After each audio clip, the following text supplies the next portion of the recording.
Mais le saint chrétien est évidemment l'homme bon, c'est-à-dire qui fait le bien, hein, l'homme en ce sens bon par excellence, mais aussi l'homme beau. Regardons les visages des saints, et puis regardons la vie des saints. Un saint est quelqu'un qui dans ses moindres gestes, euh, est beau. Alors moi, j'ai l'honneur de m'appeler Louis, donc je ne peux pas ne pas parler de Saint Louis, notre grand roi de France.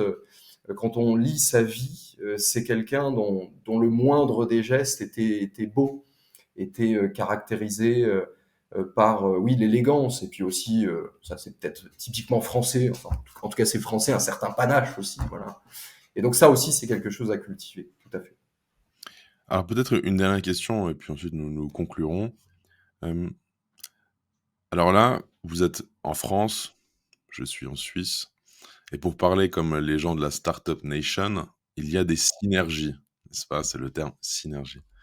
Mais comment voyez-vous justement l'avenir, de l'Europe et y a-t-il de quoi se réjouir du fait que justement il y ait cette discussion franco-suisse, même je pense à la Grande-Bretagne aussi où je sais qu'il y a un renouveau du catholicisme, encore en Allemagne, en Autriche, et cetera. Quel est votre regard, je dirais, sur la situation actuelle et sur notre avenir? Puisque là, on a beaucoup traité aussi des maux et de ce qui ne va pas, mais essayons peut-être aussi de terminer sur une note positive, sur pourquoi ça pourrait aller mieux et voilà, de réjouissons-nous de l'avenir. Oui, tout à fait, et exactement. Et d'ailleurs, notre vue se veut optimiste, optimiste au sens, comment dire, d'Aristote, hein, un sain optimisme, un optimisme réaliste.